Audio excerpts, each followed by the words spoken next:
हाँ जी, सभी को नमस्कार। तो आज अपने एक विशेष चर्चा लेके आपके समक्ष प्रस्तुत हुए हैं कि आरपीएससी ने सहायकाचार्य भर्ती परीक्षा का जो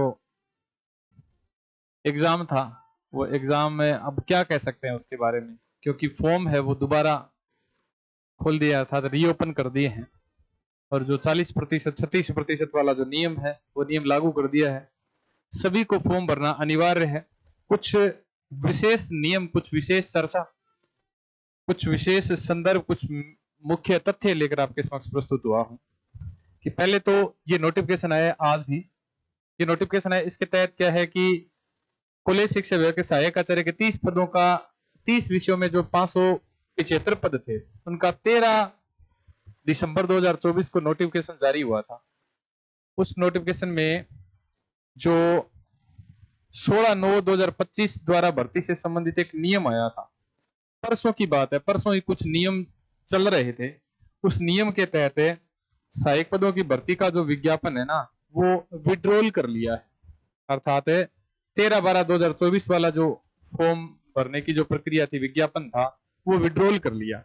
एक तो ये नोटिफिकेशन आया है, विड्रॉल अर्थात प्रत्यारित कर लिया है। अब ये जो नया नोटिफिकेशन आया है 18 अर्थात आज ही 18 सितंबर 2025 को आया है। इसके तहत सबसे बड़ी बात इसमें क्या है?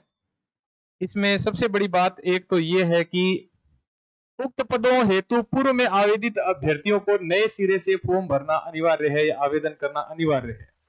सबसे बड़ी बात तो पहले यही है कि जितने भी पूर्व में विद्यार्थियों ने आवेदन किया था, वो आवेदन उनका कैंसिल है और दोबारा उनको आवेदन करना है। पहली बात तो ये है इसकी कि उक्त पदों हेतु पूर्व में आवेदित अर्थात पूर्व में जिन्होंने फॉर्म भरा था, अभ्यर्थियों को नए सिरे से आवेदन करना अनिवार्य। नए सिरे से वो आवेदन करेंगे।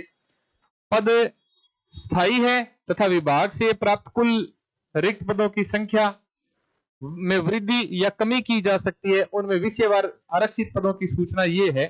ऐसे इसमें इसमें हिंदी के 58 पद है और इसमें ये अलग अलग संख्याएं हैं। अगर हिंदी की बात करें, कुछ नसीब है कि पिछली भर्ती में लग गए, इस बार तो फार्म एक बार विड्रॉल हुए हैं, दोबारा फॉर्म भरे जाएंगे, तो पेपर होगा, कैसे होगा क्या पता। तो चलो देखो कि जैसे हिंदी के 58 पद, अभी तो इस भर्ती में 58 पद है। कुछ मुख्य मुख्य बातें जो मैंने अंडरलाइन की थी, वो एक तो मुख्य बात ये है इसमें कि जो ये सूचना है, ये सूचना आपके लिए महत्वपूर्ण है।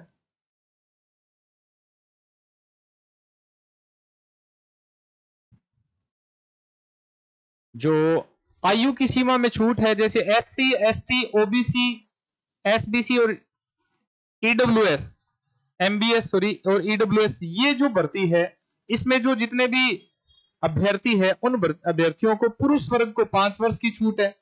सामान्य वर्ग की महिला अभ्यर्थी को 5 वर्ष की छूट है। राजस्थान राज्य की अनुसूचित जाति, जनजाति, पिछड़ा वर्ग, अति पिछड़ा वर्ग, आर्थिक रूप से कमजोर वर्ग की महिला अभ्यर्थी को इसमें 10 वर्ष की छूट है।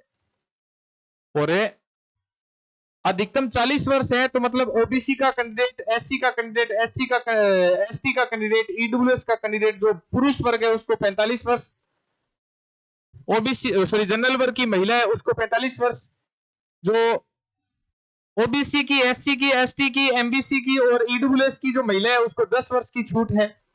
इसके अलावा विधवा, विच्छिन्न, विवाह, परित्यक्ता, तलाकशुदा जो महिला है, उनको अधिकतम आयु सीमा कोई निर्धारित नहीं है, वो कितने वर्ष की हो वो एग्जाम दे सकती है।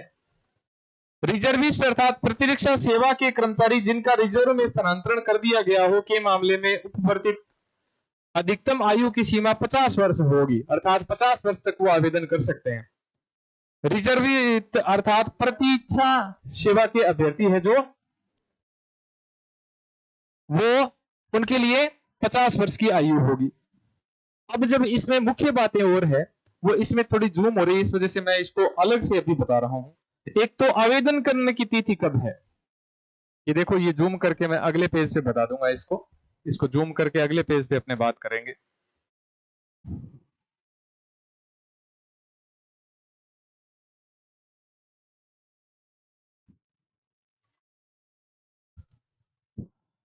चयन प्रक्रिया है, वो चयन प्रक्रिया के तहत अभ्यर्थियों का चयन प्रतियोगी परीक्षा या साक्षात्कार के माध्यम से किया जाएगा। आवश्यकता पड़ने पर आयोग द्वारा उत्तर पत्र के अर्थात उत्तर पुस्तिका के मूल्यांकन में स्केलिंग, मॉडरेशन, नॉर्मलाइजेशन पद्धति को अपनाया जा सकेगा। देखो, नॉर्मलाइजेशन का सबसे ज्यादा विरोध हो रहा है, आरपीएससी ने वो नॉर्मलाइजेशन की प्रक्रिया को अपना सकती है आरपीएससी भी। देखो, संबंधित सेवा नियम के अधिनियम 20 के अनुसार आयोग द्वारा उक्त पाए जाने वाले भर्तियों के नाम राज्य सरकार नियुक्ति प्राधिकारी को अनुशंसित किए जाएंगे। जो लिखित परीक्षा, और लिखित परीक्षा के बाद में क्या होगा, साक्षात्कार होगा। तो साक्षात्कार में कुल प्राप्त के योग के अनुसार की मेरिट के क्रम में व्यवस्थित होंगे, अर्थात मेरिट क्रम में आएंगे। परीक्षा का स्थान व माह, देखो परीक्षा 1 दिसंबर 2025 से 24 दिसंबर 2025 तक, 1/12/2025 से 24/12 2025 तक ये भर्ती परीक्षा है। इसका परीक्षा दिनांक है, ये परीक्षा दिनांक रहेगा। पाठ्यक्रम है वो ऑनलाइन, सभी प्रकार वस्तुनिष्ठ प्रश्न होंगे और ऑनलाइन की वेबसाइट पर जारी कर दिया जाएगा। पाठ्यक्रम है, आवेदन है, आवेदन की तिथि है वो याद कर लेना, क्योंकि सबको फॉर्म भरना है, इस वजह से ये तिथि जरूर याद कर लेना। 20/9/2025 अर्थात कल से ही 18 अक्टूबर 2025 तक, ये डेट जरूर याद कर लेना भाई। असिस्टेंट प्रोफेसर 2025 की जो भर्ती है उसके फॉर्म रीओपन हो रहे हैं कल से ही फॉर्म, अर्थात जो 20 सितंबर है, परसों से ये फॉर्म है, ये ओपन हो रहे हैं और 18 अक्टूबर तक ये फॉर्म है चलेंगे। 18 अक्टूबर दिनांक का इंतजार मत करना, 20 सितंबर जैसे ही शुरू हो जाए, जैसे ही फॉर्म रीओपन हो जाए, वैसे ही आप फॉर्म दोबारा लगा देना भाई। उक्त पद हेतु ऑनलाइन आवेदन पत्र भरने से पूर्व सर्वप्रथम अभ्यर्थी आयोग की वेबसाइट पर जाएंगे और वहां विज्ञापन का भाग या हिस्सा, आवेदन की वेबसाइट पर अभ्यर्थियों के लिए दिशा निर्देश होंगे। ये बातें आगे की है। अब देखो, सबसे महत्वपूर्ण बात ये है भाई, सबसे महत्वपूर्ण बात, 75 नंबर का फर्स्ट पेपर आता है, 75 का सेकंड प्रश्न आता है, थर्ड पेपर आता है वो 50 नंबर का आता है।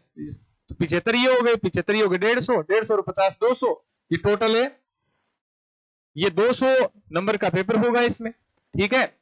अगला इसमें नियम है कि जो सिलेबस इंटरव्यू होगा, इंटरव्यू 24 नंबर का होगा। ये जो 200 नंबर का तो पेपर होगा और 24 नंबर का इसमें साक्षात्कार होगा। ये भी पहले नियम के तहत ही है, तो पुराना नियम यही है। अब इसमें 24 नंबर का जो इंटरव्यू होगा, the candidate who obtain such minimum qualifying marks of the written examination as may be fixed by the commission in their discretion subject or previous of rule 20 regarding minimum marks of written exam shall be summoned by them for interview। अर्थात जो written exam में जो नियम है वो नियम follow होके जो जिनका पास होगा एग्जाम वो इंटरव्यू देंगे, और इंटरव्यू में कितने नंबर होंगे, तो 24 नंबर होंगे। अब जो सिलेबस है वो सिलेबस से आरपीएससी की वेबसाइट पर उपलब्ध करवा दिया जाएगा। अब सबसे बड़ी बात है, देखो इसमें क्या कहा गया है, नए जो नियम है ना, 20 नंबर रूल है, जो अभी जो 20 नंबर रूल है उसके तहत क्या है कि the commission shall prepare a list of candidates on the basis of aggregate marks obtain in written exam and interview whom they consider suitable for appointment to the post concerned arranged in order of merit, and then the commission shall forward the list to the government. The commission shall not recommend any candidate who has failed obtain a minimum of 36% marks in each paper। अर्थात आपके प्रत्येक paper में 36% अंक अनिवार्य है। आपके प्रत्येक paper में 36% अंक है वो अनिवार्य है। Paper and 40% marks in aggregate of written exam. Written exam जो एग्रीगेट होता है ना, अर्थात ये जो 200 का एग्जाम है, इन 200 में से ऐसे मान लो 40% एग्जाम है वो एग्रीगेट है, वो होना चाहिए। समस्त पेपर का, ठीक है, तीनों का, समस्त पेपर तीनों है ना, तीनों का तो 40%, और प्रत्येक पेपर में कितने प्रतिशत मार्क्स होने चाहिए? 36%। दोबारा देख लो, who has failed to obtain a minimum marks of minimum 36% marks of in each paper. प्रत्येक पेपर है, ये जो 3 पेपर होते हैं, इस प्रत्येक पेपर में 50 है, 75 है और 75 है, इसमें से 36% अंक लाने अनिवार्य है। मतलब ये तो नंबर है, प्रतिशत अंक लाने अनिवार्य है। और टोटली ये जो 200 होते हैं, 200 में से 40% अंक लाने अनिवार्य है। अब 200 का 40% कितना हो जाता है अभी? 200 का 40% 80 नंबर हो जाता है, अर्थात मेरिट 80 नंबर तो रहेगी। 80 नंबर से जो नीचे नंबर आता है ना, 80 नंबर से टोटल एग्रीगेट में जो 80% से नीचे है, उसका तो सिलेक्शन ही नहीं होगा, वो तो वैसे ही बाहर है। मतलब 80% से नीचे जिनके नंबर रहते हैं वो तो बाहर ही है। ये सबसे बड़ी इस जो वैकेंसी है, इसमें जो प्रत्यारित किया गया, इसकी सबसे बड़ी खासियत ये है, 80 नंबर आपको 200 में से लाने अनिवार्य है। कई बार मेरिट क्या है कि 60 ही रह जाती है, 65 ही रह जाती है, 79 ही रह जाती है कई भर्तियों की, कई पेपरों की। लेकिन अब की बार ये है कि 200 में से 80 नंबर जो नहीं है ना, उनको इंटरव्यू कॉल ही नहीं होगी। 200 में से 80 नंबर जिनके नहीं आ रही है, उनको इंटरव्यू कॉल ही नहीं होगी। इंटरव्यू कॉल उन्हीं को ही बुलाया जाएगा जिनके 80 नंबर आ रहे हैं, मतलब टोटल 80% आ रहे हैं, और 75, 50 है, इनमें से 36% अंक प्राप्त हो रहे हैं जिनको। अब जो अगला नियम है वो अपने बात करते हैं कि अपने एग्जाम कब है। तो एग्जाम कब है? एग्जाम की तिथि है ये एग्जाम की तिथि है 1 दिसंबर 2025 से 24 दिसंबर 2025 सेम।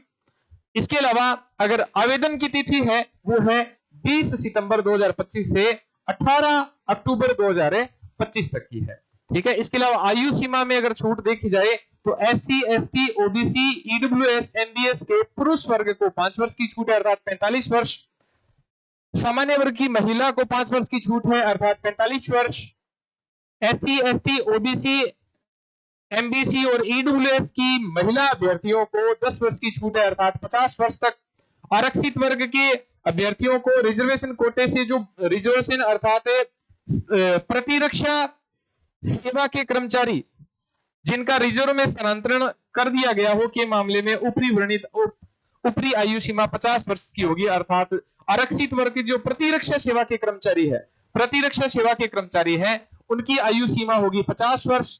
और इसके अलावा विधवा, परित्यक्ता और तलाकशुदा जो महिला होती है उसकी आयु में अधिकतम कोई योग्यता नहीं है, अर्थात वो जो जितने वर्ष आए, जितना वर्ष वो जिंदा रहे तब तक वो फॉर्म में भर सकती है, ये है कह सकते हैं।